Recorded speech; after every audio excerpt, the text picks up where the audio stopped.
Well, I got bad news. This is going to be the end of the Camry soon. We'll have to do a motor blow video with what's left of the motor.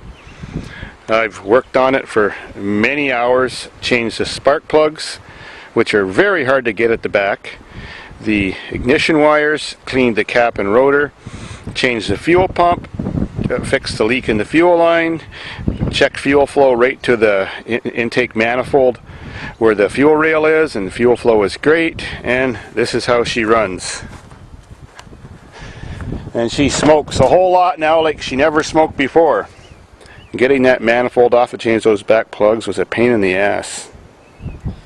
So, oh well, won't keep running anyways. Let's see if it'll even start this time. Sometimes you can't get enough revs at it to keep it running. Come on.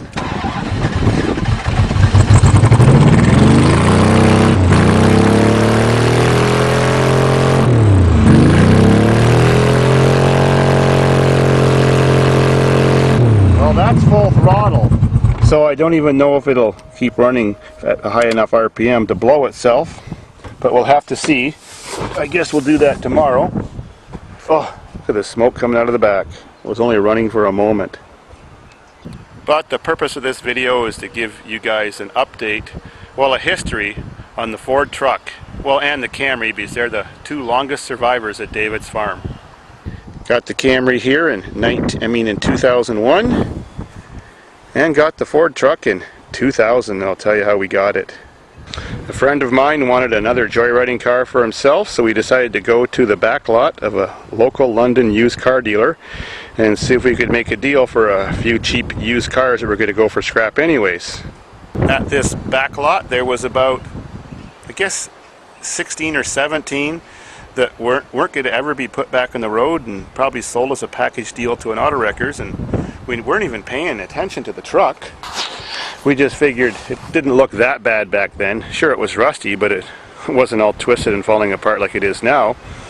And it had a new set of tires, so we weren't even paying attention to it. So strangest thing happened next. We walked into the office and started talking to the guy, which I just barely knew, and asked about a few different cars that we saw back there that we'd like to get, and asked him how much. He says, take them all. Yeah, but we said, how much? He says, take them all for free. What? Free? 17 cars? Wow, never had a score like that before. So my buddy spoke up and says, well, what about the Ford truck? He says, take that too. He said, the only catch is my last used car salesman that I had for me was kind of pissed off and he left, and he threw away half the keys for those cars. But he says, I do have the key for that truck. Sweet.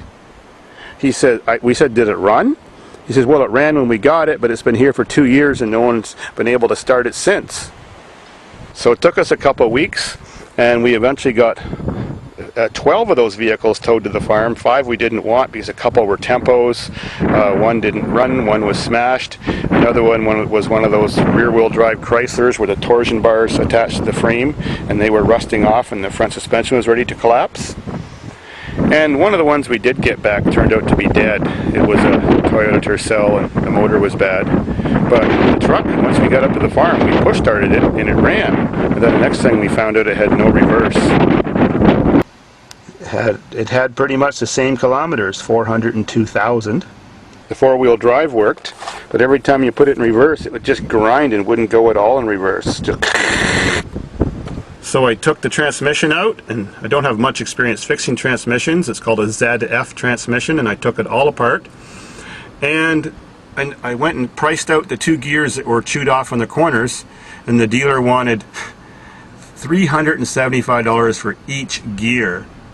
So I went looking for used transmissions, and the rebuilders were paying $350 just for a broken transmission just to fix up and sell for $1,000.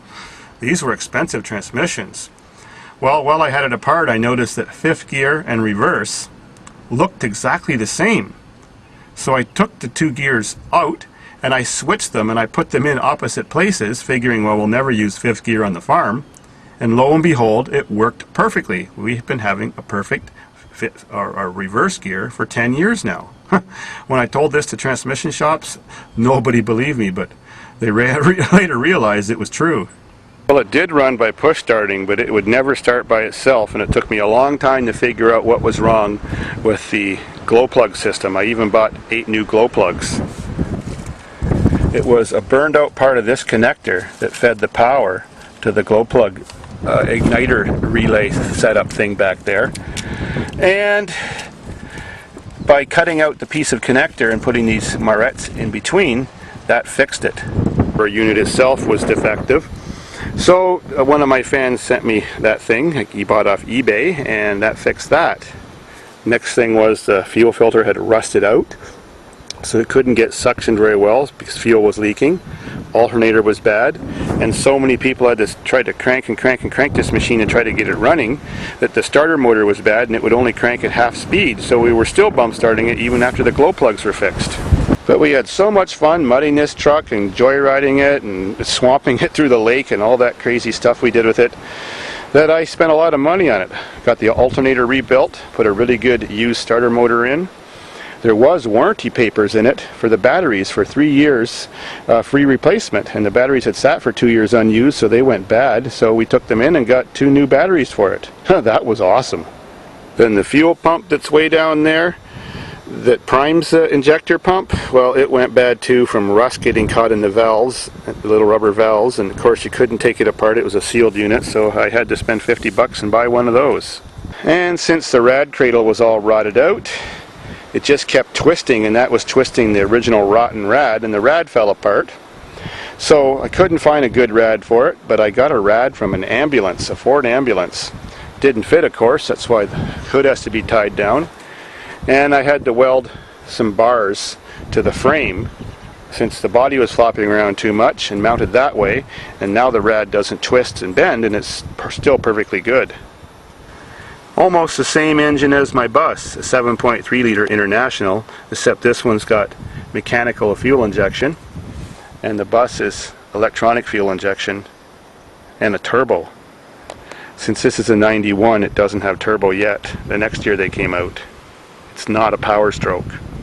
Life on the farm's been tough, and so is the rust. And so, of course, the door wouldn't close anymore. The body had collapsed so much. I took it off. The next problem was, as the sides of the body went down, the floor stayed the same position, but the pedals are mounted to the body that went down, and the pedal started hitting the floor and I couldn't disengage the clutch. So I cut the pedal, put a weld on it, and bent it up 1.5 inches, re-welded it, and that solved the problem. Redneck simplicity at its finest. Well, a couple times I noticed after taking her through deep water up to there, couldn't believe that the motor survived. All the white smoke coming out the back, which was mostly steam. Air cleaner full of water. We didn't hydrolock it, luckily, so I put the snorkel tube on it. Now when the air cleaner is properly attached, you can go through any amount of water, but does get into starter and alternator and kind of hurt them. When I had those starter motor problems this spring, all those clicking noises, which was the solenoid, actually turned out to be the solenoid bad. I thought it was bad connections or everything else, or starter motor grounding problems, and no, it was just the solenoid. I took it off Rick's old truck, and that fixed it.